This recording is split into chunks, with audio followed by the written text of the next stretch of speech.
hidup kita, memang banyak impian dan keinginan yang kita nak. Tapi sebagai manusia yang normal, kita banyak terbatas dengan pelbagai perkara. Tetapi bagaimana kita boleh buat untuk kurangkan risiko ataupun kecewaan kita dalam menghadapi kehidupan kita sehari-hari. Jom kita bincang sama-sama.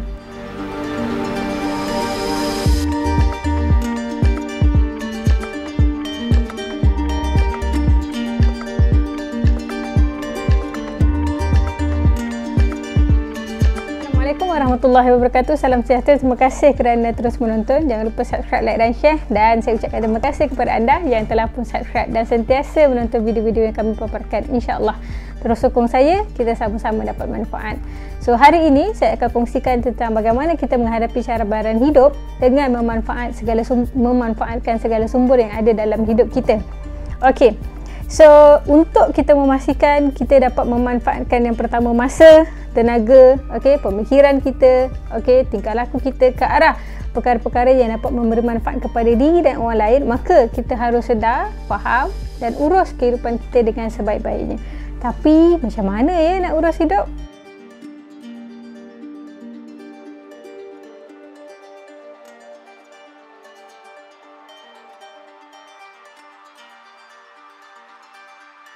So pertama, perkara yang penting dan yang segera kita perlu lakukan adalah mengurus. Manage apa? Apa yang kita nak urus? Saya pelajar je, nak urus apa? Okey. So perkara pertama yang kita kena urus ni bukan hanya terpakai pada pelajar tapi juga kepada kita orang dewasa. Perkara pertama yang kita kena urus kerana ianya penting dan segera perlu kita laksanakan adalah mengurus ataupun mengendalikan short term crisis. Short term crisis ni macam hal-hal yang datang, masalah-masalah yang datang. Contoh, homework tak siap. Okey, deadline kerja dah dekat. So kena selesaikan dulu. Bila kita dapat selesaikan short term crisis seperti ini, okey, kita akan dapat menyelesaikan lebih banyak lagi isu-isu besar yang lain, perlahan demi perlahan lah. Okey, dan kemudian kita dapat urut yang pertama yang kita kena urus juga dalam hidup kita, yang perlu segera kita laksanakan dan benda-benda yang penting kita kena laksanakan adalah urus dan selesaikan dulu masalah-masalah kita. Contoh, kita ada masalah kewangan misalnya, okey. So apa benda yang kita nak kena pastikan selesai? Macam mana kita nak selesaikan?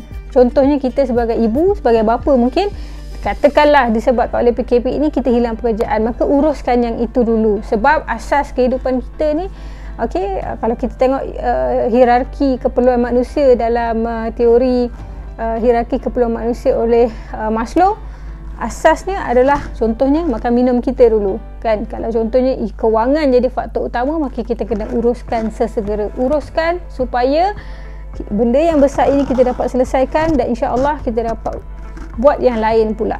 Okey. Itu yang pertama. Kalau pelajar tadi, maka uruskan urusan-urusan PTPR kita, uruskan urusan-urusan kita dengan hal-hal homework, assignment kita dan sebagainya, dan pastikan kita dapat belajar dengan baik. So, itu yang pertama. Yang kedua adalah fokus.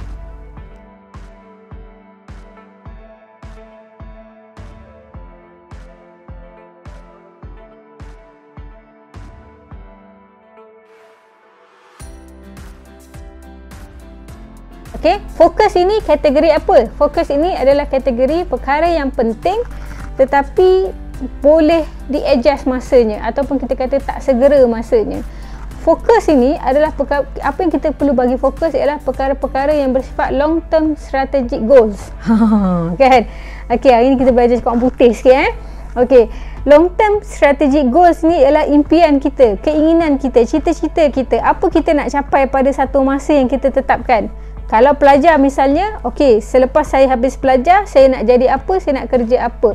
Long term. Bila kata long term fokus, kita juga kena tengok apa persediaan yang kita kena siapkan. Apa persediaan bekalan yang kita kena bawa untuk capai long term fokus yang kita nak dapat tu tadi. Long term goals yang kita nak capai. Misal, contoh pelajar calon SPM, calon STPM, apa ataupun sekarang ni baru tingkatan 3, tingkatan 4, tingkatan 5, even kalau darjah 6 sekalipun, apa yang kita nak capai? Contohnya tadi katakan one day kita nak jadi seorang pilot juruterbang. Apa requirements yang kita kena ada dari segi akademik, dari segi kos keuangan, okey, dari segi keperluan fizikal yang kita perlu sediakan. Kan, untuk jadi pilot contohnya mesti ada kekuatan fizikal dari segi kesihatan tubuh badan. Kan. Maka dengan itu kita perlahan-lahan urus supaya kita dapat capai apa yang kita nak. Mungkin bagi orang dewasa pula, misalnya tadi dalam bekerja kita ada long term focus goal yang kita nak capai. So kita susun supaya apa yang kita buat hari ini akan menuju ke arah apa yang kita cita-citakan, apa yang kita idamkan tu tadi. Dengan itu, kita dapat capai, kita dapat mendekatkan diri kita dengan apa yang kita hasratkan tu tadi. Tu yang kedua, iaitu perkara yang penting tetapi tak perlu semestinya segera kita laksanakan. Maksudnya dia ada satu tempoh masa yang kita boleh adjust. Okey, tu yang kedua. Yang ketiga,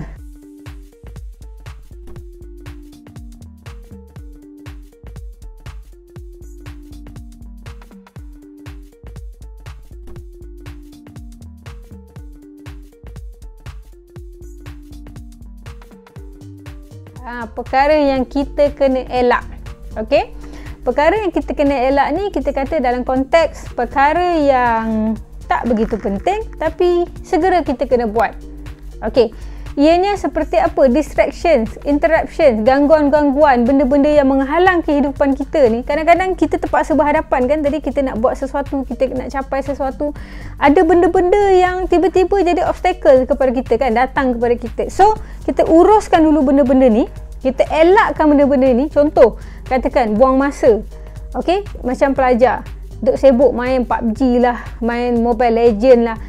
Saya setuju anda main game kalau ianya hanya dalam bentuk sekejap-sekejap, sementara dan bukan terlalu fokus.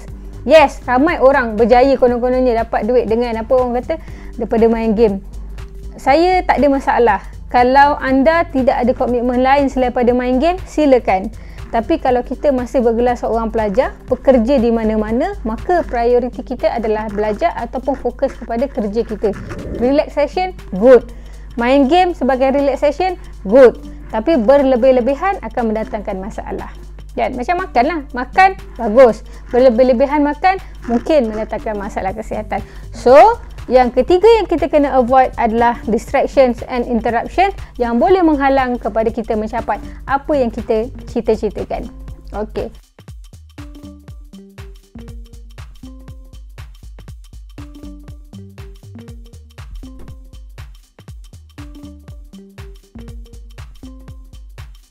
Yang keempat, limit.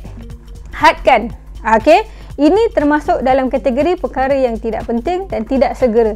Limit dan hadkan perkara-perkara yang membuang masa dan perkara-perkara yang boleh menghalang kita daripada mencapai apa yang kita nak. Okay, limit the time wasting activities. Seperti saya sebut tadi, duk main game, duk cik benda yang tak penting. Kita boleh manfaatkan chat room, kita boleh manfaatkan komunikasi kalau ianya memberi manfaat. Sebagai contoh, buat study group atas talian. Yes, that's good. Tapi kalau hanya cik-cik benda yang tak, tak begitu penting dan akhirnya mengambil masa yang panjang, so dia dah tak jadi bentuk relaxation.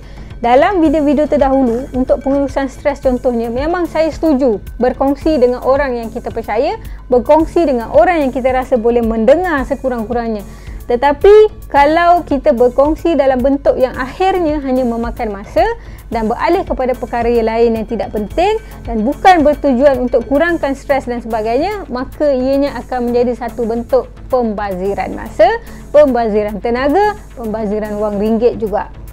Fokuskan kepada apa yang kita nak, bergerak ke arah itu, selesaikan isu-isu kita, uruskan perkara-perkara yang menjadi tanggungjawab kita agar tak menjadi halangan, tak menjadi gangguan kepada kita dan akhirnya pilih ikut prioriti, buat sesuatu berdasarkan benda-benda yang boleh memberi manfaat kepada kita. Jangan risau, tiba masa bila kita dah dapat apa yang kita nak, akan ada masa untuk kita berehat-rehat sedikit dan waktu itulah kita boleh manfaatkan untuk apa yang kita tak dapat buat dalam waktu-waktu kritikal seperti ini sebagai seorang pelajar, sebagai seorang pekerja ataupun mungkin kerana kita ada komitmen yang kita perlu dahulukan buat masa ini. Okey? Bukan bermakna juga kita dalam hidup ni nak kita jalan tegak je, tak boleh langsung nak toleh kiri kanan, tak boleh langsung nak berehat, bukan. Tetapi kita kena bijak pilih buat urus kerana hidup kita ini bukan hanya untuk bersukaria. Kalau nak bersukaria tapi masalah tak selesai, kita takkan dapat bersukaria dengan sepenuh hati kita.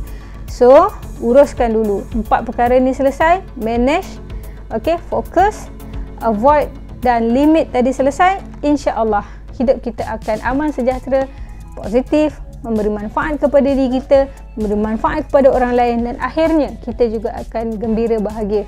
Dan mudah-mudahan tips-tips yang saya kongsi ini, kalau tak dapat buat semua, buat 1-2. Kalau tak dapat buat secara drastik, buat perlahan-lahan, ambil masa.